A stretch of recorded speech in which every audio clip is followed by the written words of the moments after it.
Hebreos capítulo 1, si pueden leerlo, Hebreos capítulo 1 y el versículo número 3.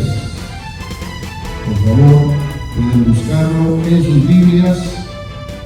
Y esta porción literalmente dice así: el cual, siendo el resplandor de su gloria y la misma imagen de su sustancia, y sustentando todas las cosas con la palabra de su potencia, habiendo hecho la purgación de nuestros pecados por sí mismo, se sentó a la diestra de la majestad en las alturas.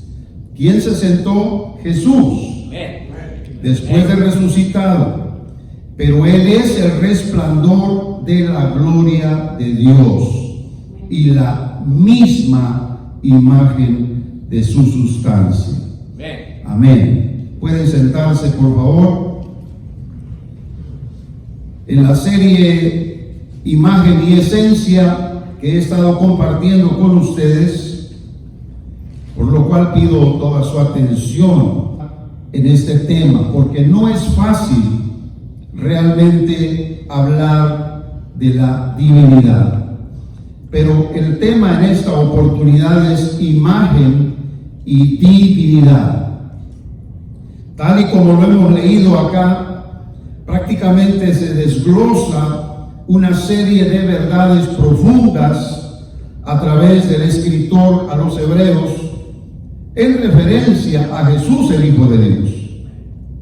Pero quiero que usted note, porque voy a tratar esta palabra de aquí en adelante en los otros mensajes que voy a dar.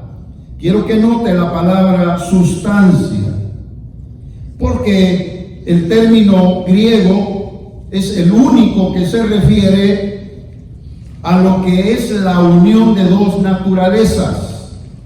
Es decir, el término griego aplica a la naturaleza humana como también a la naturaleza divina. La naturaleza divina es una sustancia, es la esencia y el carácter del Hijo de Dios que estaba contenido en su imagen, es decir, en su humanidad. Yo sé que la esencia divina del Hijo de Dios estaba establecida en lo oculto de su cuerpo físico y prácticamente era un misterio por debajo de su encarnación. Todos sabemos que el anuncio de un ángel vino a María directamente para decirle que ella iba a quedar embarazada y que en su vientre iba a estar el Hijo de Dios. Solamente eso ya está fuera de los parámetros humanos, porque sin la intervención de un hombre, ella iba a quedar embarazada. Y ese niño que iba a estar en su vientre iba a ser el Hijo de Dios. Comenzando ahí, el Evangelio para nosotros ya tiene no solamente un aspecto que va contrario a lo que nosotros conocemos humanamente hablando, sino que también ya refleja un misterio que tiene que ser resuelto por el mismo Dios. Y podemos nosotros decir que el verdadero fundamento del Hijo de Dios es la esencia de lo que firme y realmente fue Jesús en la sustancia divina que lo envolvió y que lo cubrió su propia encarnación. Las características divinas del Hijo de Dios ustedes saben que eran únicas. Eran también prácticamente fieles, confiables y seguras. Acuérdese, Jesús preguntaba: ¿quiénes dicen los hombres que es el Hijo del Hombre? La respuesta de los discípulos pues no se hizo esperar. Ellos habían oído las opiniones, ellos habían escuchado los señalamientos que la gente hacía respecto a Jesús. Pero Jesús les preguntó a ellos: ¿ustedes qué piensan respecto a mí? Fue Pedro quien dijo: tú eres el Hijo del Dios viviente. ¿Acaso Jesús no le dijo: bienaventurado eres Pedro, hijo de Jonás, porque esto no te lo reveló carne ni sangre, sino mi Padre que está en los cielos? Es decir, que la revelación de la verdadera sustancia en el Hijo de Dios solo puede venir de arriba. Y por eso es de que lo divino en Jesús no se podía ver con los ojos naturales, porque las manifestaciones divinas hechas a través del Hijo de Dios comprobaron la veracidad, oiga bien, de Jesús y su autenticidad como el Hijo de Dios. Porque nadie puede hacer las cosas que tú haces, dijo Nicodemo a Jesús directamente, si Dios no fuera con él. Pero es más, Dios estaba en él y él mismo era Dios. Ahí está prácticamente la parte que Nicodemo no pudo entender respecto al nuevo nacimiento. Ahora, yo quiero que usted lea conmigo Primera de Juan, capítulo 1, del verso 1 al 3. Porque en este testimonio del apóstol Juan, vemos que la revelación de Jesús es referente a la sustancia divina que ellos pudieron ver. Pero recuerde, no con la carne, no con el entendimiento, no con la razón, sino con la revelación del Hijo de Dios.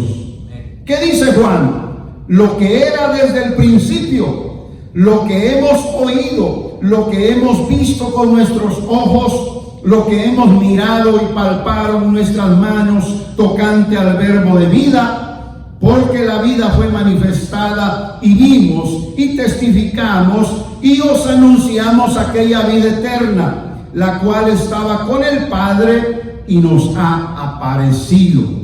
Lo que hemos visto y oído, eso os anunciamos, para que también vosotros tengáis comunión con nosotros, y nuestra comunión verdaderamente es con el Padre y con su Hijo Jesucristo.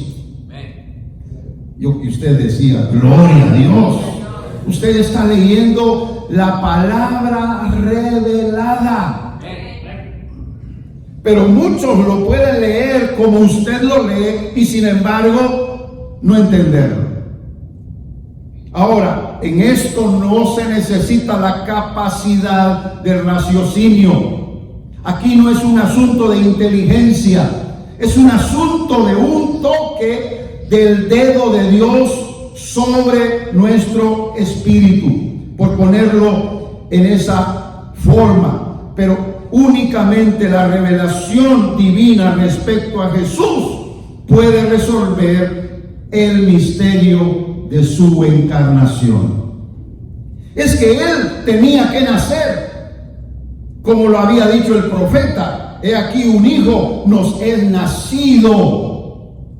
Amén. Un niño nos es nacido, un hijo nos es dado.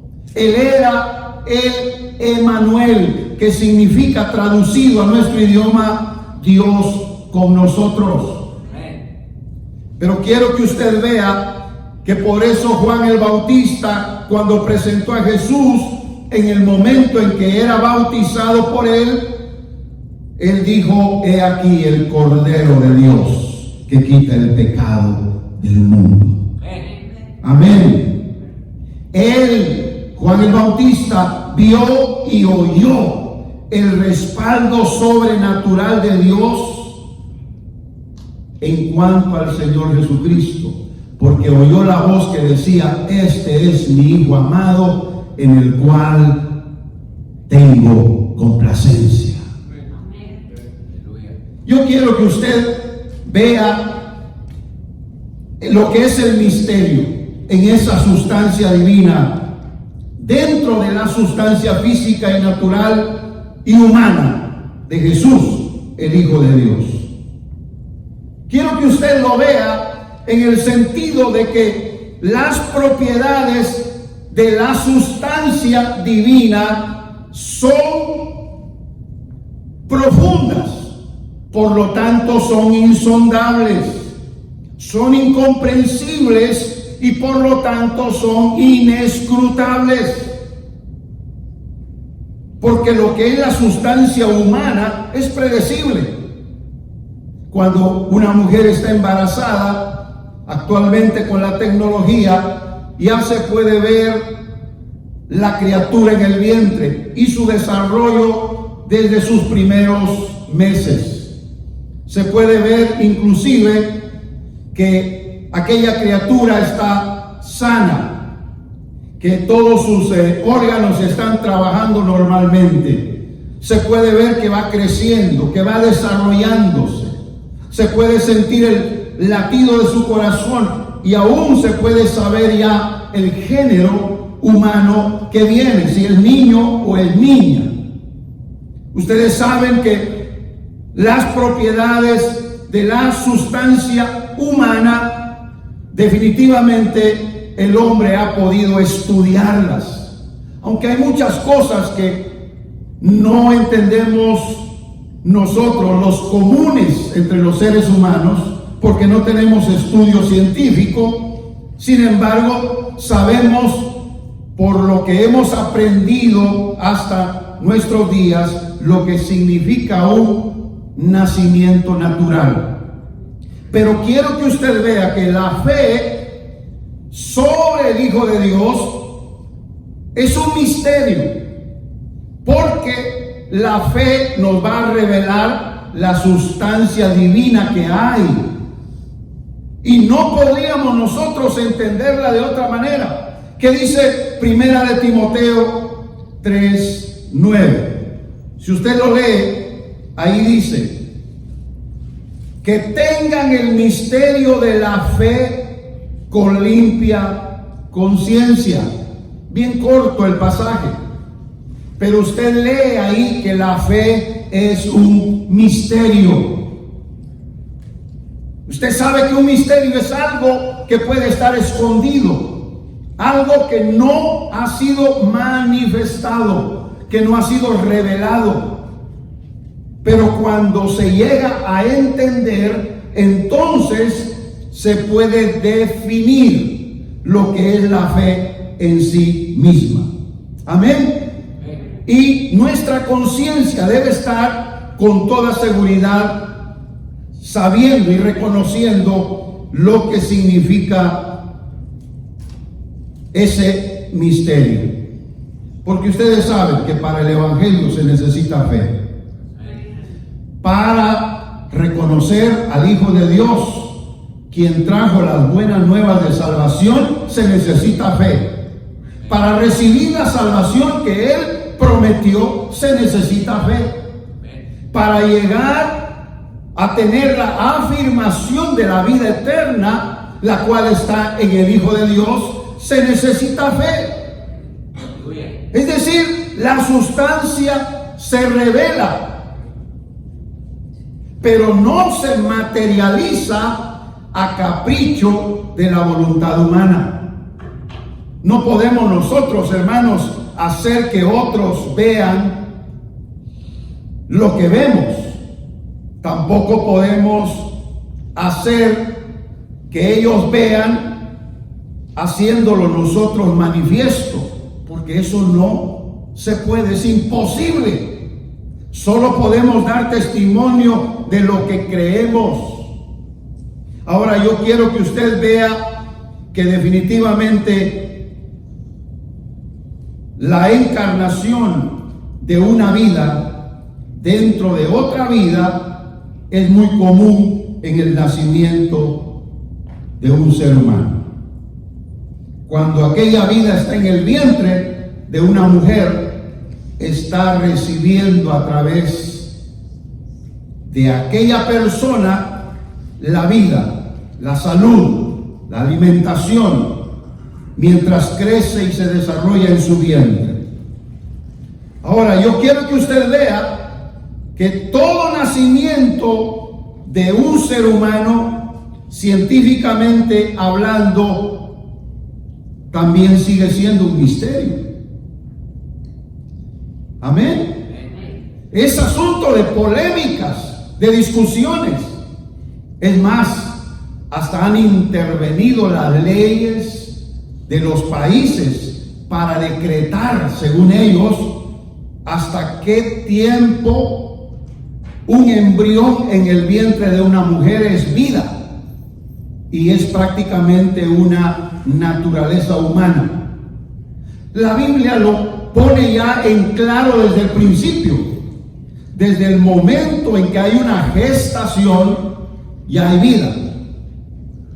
Y cuando aquel embrión empieza a crecer y a desarrollarse, lo único que necesita es el tiempo para que pueda tener su completo desarrollo. Salomón decía: como tú no sabes cuál es el camino del viento, o cómo se crían los huesos en el vientre de la mujer preñada, así ignoras la obra de Dios, el cual hace todas las cosas. Eso está en Eclesiastés 11:5. Es decir, que en la naturaleza humana también hay un misterio. Y ese es un misterio genético, en la procreación de los hijos a la misma semejanza de sus progenitores. Amén. Todos nosotros venimos por un misterio genético. Y ustedes saben que se conocen los principios y los procesos de la reproducción genética, pero se ignora su acción formal y sustancial, como lo dijo Salomón, el sabio Salomón.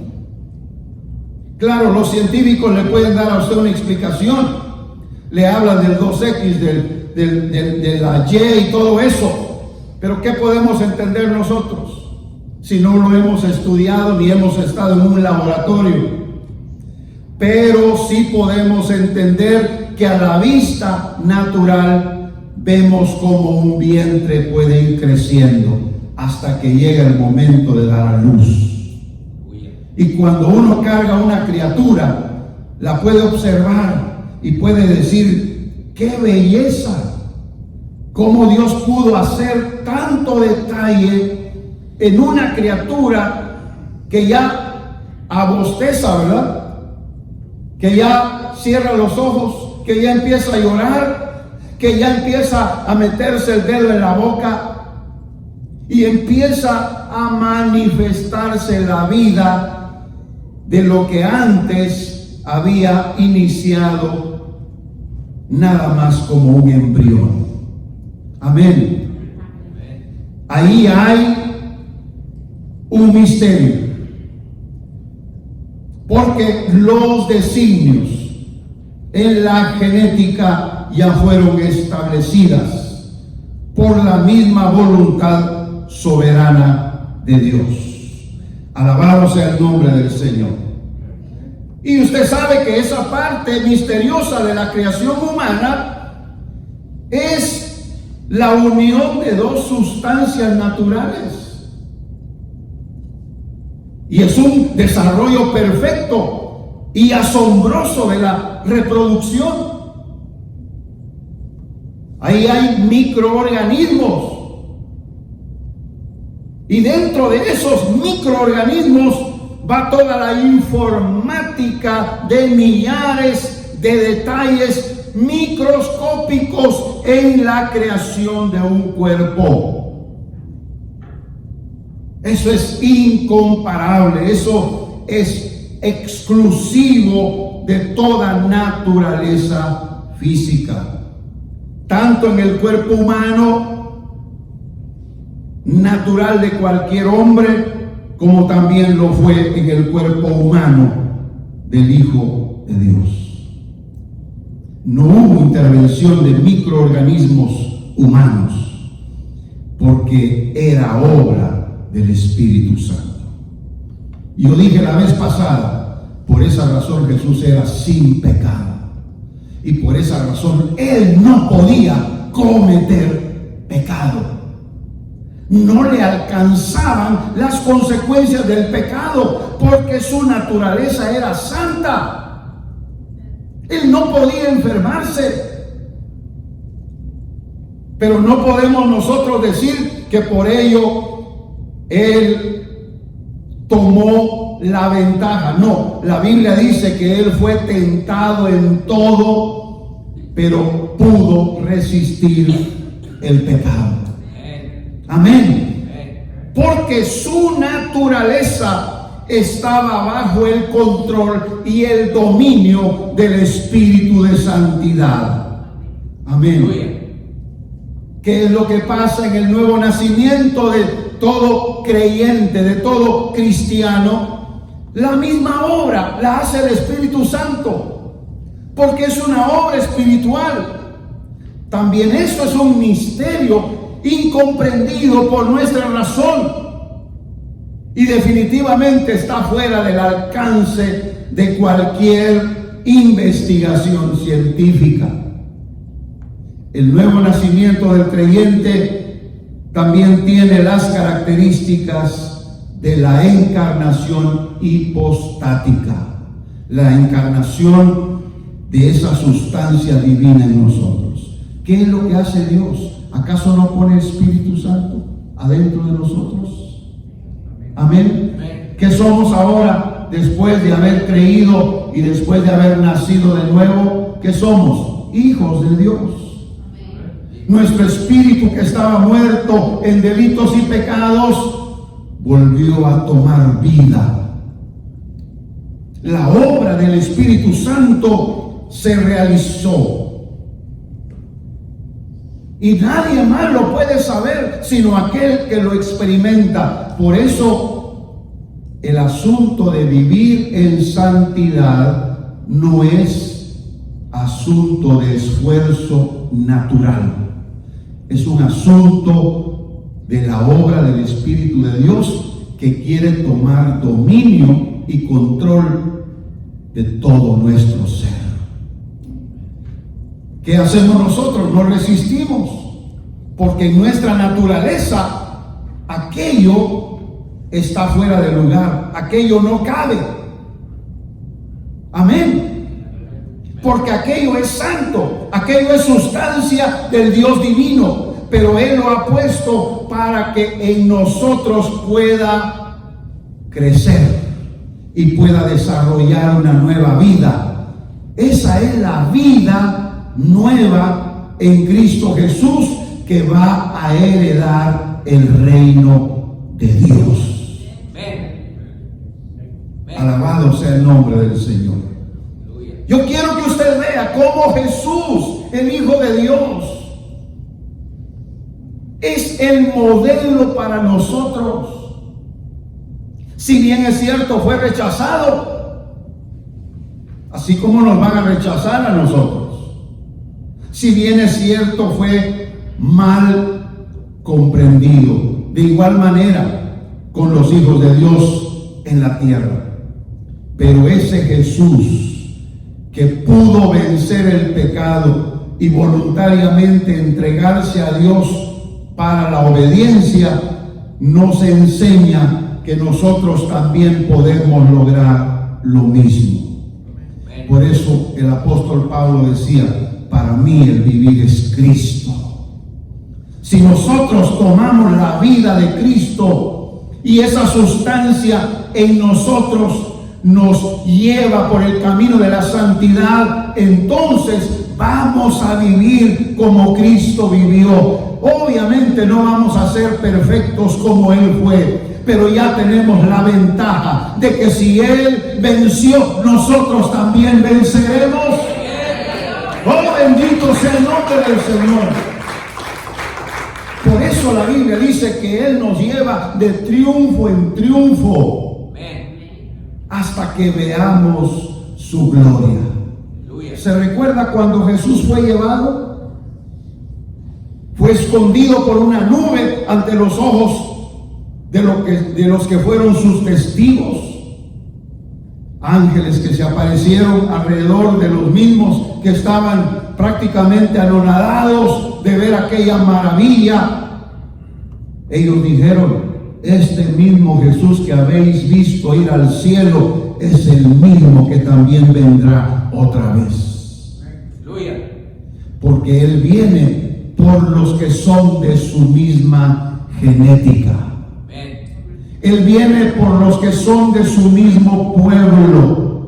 Usted tiene que entenderlo. Por eso nosotros somos ahora pueblo escogido por Dios, porque ha puesto en nosotros de lo mismo que había en Jesús, para que al final nosotros seamos semejantes a Él.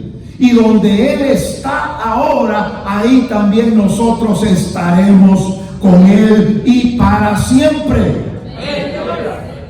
Bendito el nombre del Señor. Jesús nació, por lo tanto, por la acción y por la obra del Espíritu de Dios. Y mire cómo dice el apóstol Pedro, y con esto termino. En su segunda epístola, capítulo 1, verso 4, dice: nos son dadas preciosas y grandísimas promesas, para que por ellas, por las promesas que Dios nos dio, nosotros fuéramos hechos participantes de la naturaleza divina, habiendo huido de la corrupción que está en el mundo por concupiscencia. ¿Cuántas veces lo ha leído usted? Yo ni me lo imagino. Espero que muchas veces. Y en ocasiones nos quedamos. ¿Qué quiere decir esto? Las promesas de Dios traían para nosotros la garantía de que íbamos a ser participantes de la misma naturaleza divina, pero no nosotros en la naturaleza divina, sino la naturaleza divina en nosotros. Esto nos dará el poder para escapar de la corrupción. Usted sabe lo que significa corrupción. Cuando un cuerpo ya no tiene vida, ¿qué pasa?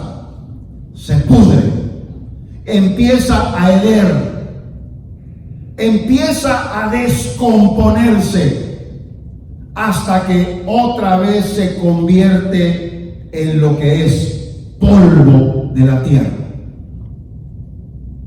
Nosotros, a través de las promesas de Dios, tenemos la garantía de que la naturaleza divina nos hará escapar de esa corrupción, porque la promesa de Dios nos garantiza una glorificación. Ya comenzó con la regeneración, va a continuar con la transformación hasta que lleguemos a la glorificación, según lo dice Romanos capítulo 8.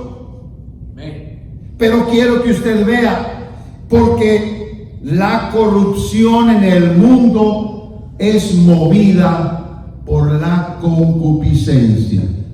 Todos los que estamos aquí somos concupiscentes. ¿Qué significa concupiscencia? Significa los deseos naturales que tenemos dentro de nosotros. Si a veces queremos hasta matar, a veces queremos robar, a veces queremos cometer toda clase de pecados, aún los más vergonzosos, si no tuviéramos el poder del Espíritu Santo, vendríamos a ser peor que los animales. Llegaríamos al extremo de vivir por instinto, como muchas veces viven muchos seres humanos. Pero el poder de la naturaleza divina en nosotros hace que nosotros tengamos el poder de dominar la concupiscencia. Oh, bendito el nombre del Señor. Porque, hermanos amados, esto no es posible por la fuerza de voluntad. Solamente es posible por el poder del Espíritu Santo. Por eso sométase al Espíritu de Dios. Yo sé que tenemos caídas, que muchas veces tropezamos, que muchas veces estamos así a punto de caer en pecados, y el dominio de nuestra naturaleza nos lleva a la ira, nos lleva a cometer cualquier torpeza. Pero el Espíritu Santo nos quiere librar. Si tan solo nos ponemos a obedecerle y a decirle: me rindo a ti, me entrego a ti, me pongo delante de ti para que tú tomes mi naturaleza y tú puedas dominar esa naturaleza caída que hay dentro de mí. El Espíritu Santo lo puede hacer. Mire cómo estamos cantando: ven Espíritu Santo. Porque queremos que el Espíritu Santo trabaje en nosotros. Cada servicio es una oportunidad para que nosotros caigamos de rodillas, para que nos entreguemos doblegando nuestro ser. Es ahí donde entra la hipocresía muchas veces, porque consideramos que hemos avanzado. Ya tengo 20 años de ser cristiano, ya tengo 30 años de ser hijo de Dios, pero seguimos tropezando en la misma piedra, seguimos cayendo, seguimos cometiendo los mismos pecados. Y, amados hermanos, poco se ve que nuestra voluntad se rinde al Señor. ¿Qué es lo que dice Romanos, capítulo número 12? Y usted lo ha leído. Y Romanos capítulo 12. Y en el versículo número 2 dice: no se conformen a este siglo. Refórmense por la renovación del entendimiento, para que experimenten cuál es la buena voluntad de Dios, agradable y perfecta. Amén. Ustedes no vinieron el sábado. Yo estoy enseñando la Biblia, la palabra de Dios, los días sábados en las noches, porque es la palabra la que va a hacer en nosotros esa renovación, y será más fácil no conformarnos al mundo. Y sabe que nuestro entendimiento va captando lo que Dios quiere, porque su voluntad es que nosotros experimentemos lo bueno, lo agradable y lo perfecto, y eso solo proviene de Él. Pero mientras más nosotros nos alejamos, mientras más nos apartamos, mientras más evitamos hacer la voluntad de Dios, más en desventaja estamos del poder que tiene el mundo, la carne y Satanás sobre nosotros. Porque tristemente esos tres enemigos, aunque ya Jesús los venció, nosotros no hemos experimentado esa victoria. Pero el Señor quiere que a través de nuestra entrega voluntaria, de nuestra rendición a Él, experimentemos ese poder sobrenatural por la sustancia divina que ha sido puesta en nosotros.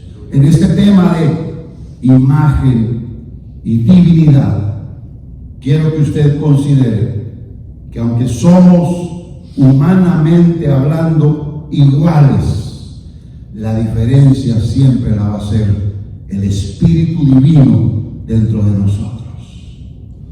¿Cuántos cantan? Ven, ven, ven, Espíritu Divino. Ven, ven, ven. ¿Qué más?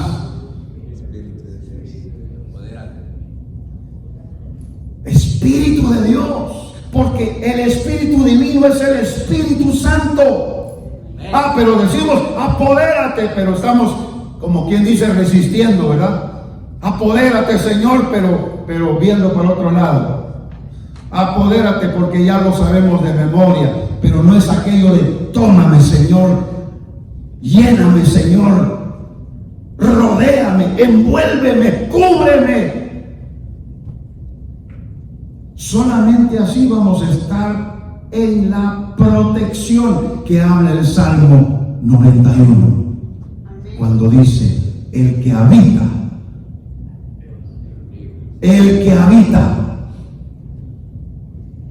cuando usted viaja, se queda en un hotel, ¿verdad? Si hay necesidad de pasar la noche porque el viaje es largo, se queda en un hotel. Ahí no habita, usted ahí está de paso. Pero cuando llega a su casa, ahí habita, ahí es donde usted permanece, ahí siempre está usted ubicado. Y nosotros tenemos que tener un lugar en el Espíritu de Dios. Amén. Bajo la presencia del Altísimo, habitando ahí, morando ahí, es como vamos a ser protegidos. Como Jesús dijo, como la gallina junta a sus polluelos, porque ella las cubre, ella los protege a lo que son sus pollitos, ¿verdad? Amén. Eso es lo que el Espíritu de Dios quiere hacer con nosotros. Si habitas bajo el abrigo del Altísimo, vas a morar, vas a habitar permanentemente bajo la sombra del Omnipotente. Él será tu protección, tu cobertura. Él será quien te cubra permanentemente hasta el final.